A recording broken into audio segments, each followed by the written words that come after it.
Hey, I went to a funeral this yesterday morning, and it was some people that grew up down the street from me, and their mother had died, and so it was a mother. Their mother had died. Their father had died previously, and it was a daughter looked just like her mom, and her son and another son, and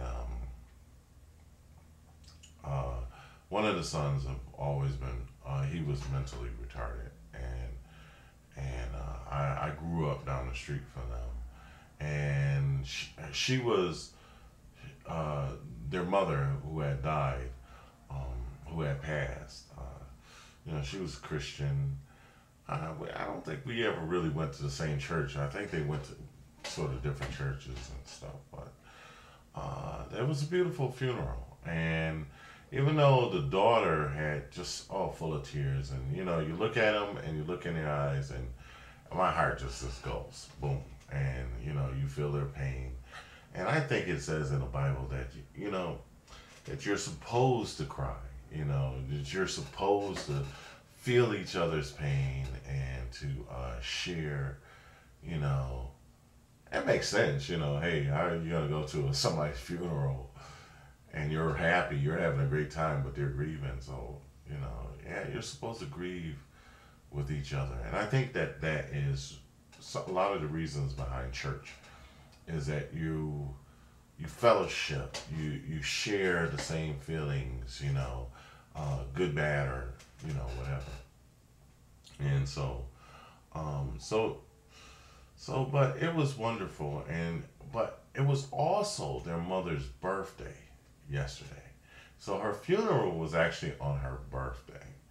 And so even though they lost their mother, and it was beautiful, beautiful. It was Catholic, and I generally go to a Baptist church, but I was raised Catholic.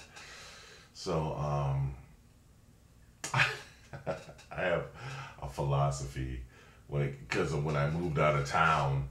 My philosophy has always been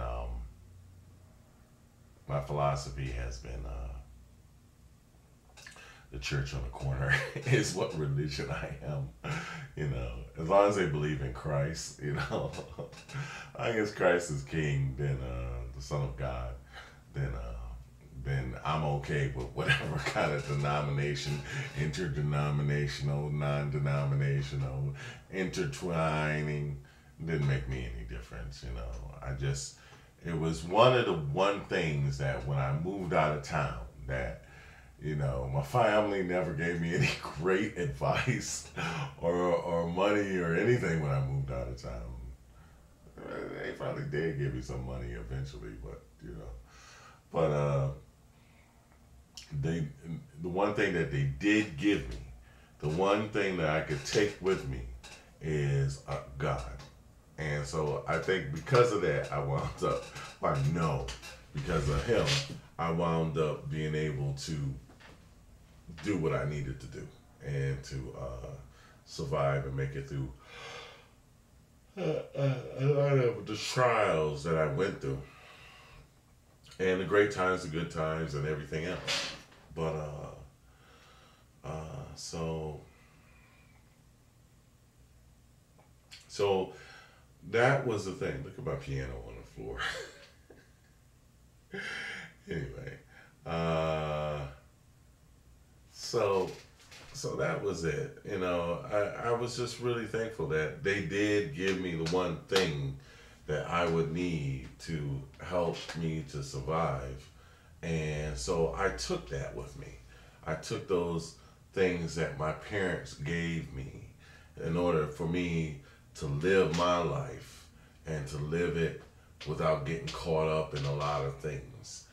So I wasn't caught up in a lot of wildness and wilding out. I did eventually wild out. And you know what happens there, eventually it catches up to you. So I did have to deal with that. But when I did, I was able to deal with it because I was able to go to someone or to fall back on someone who can actually help me when I managed when I was when I needed help, and that could actually get me through my circumstance. And believe me, it took miracles. It was just straight out miracles.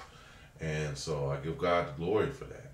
And you know what? The only reason why I don't talk about what God does for me on a daily basis is I don't want to make anybody else feel bad. You know, I don't want to say, well, why do you do it for you and don't do it for me? You know, like I say, it's relationship. But you know, well, when I ask, you know, and I've had a miracle, and I'm still debating. But I did have counsel, and counsel was not to give out the information, and so I won't. But I do have miracles on a daily basis. You don't have to believe them, but I know that it's true. Uh, so, so you know, so again with her with her funeral, this was amazing. And it was really a blessing because, you know, as sad as they were happy. Behind their tears, behind, you have the sadness, but then you have another layer. You have sadness that comes, but on top of that sadness, underneath it, you still have peace. You still have love. You still have a joy in knowing, and they had joy in knowing that as she died, she was being, you know, she was resting in the hope of a new birth or a birth of a new life. And so it was truly, you know, so instead of grumbling or being mournful, even though they were sad because they had lost their mother, of course. But they had joy. They had joy in the loss of their mother. They had joy knowing that she is in the Lord, and eventually they're going to see her again. So even though they lost their mother, they had this great joy that they knew that they would eventually see her again. And they thanked their mother, like in the poems and the dedication and the comments, they thanked their mother for giving them the most important thing that they could give them, or leaving them the most important thing to carry on. And so what those things were education. She was heavy on education. And she was also heavy into the arts, so they got to see that.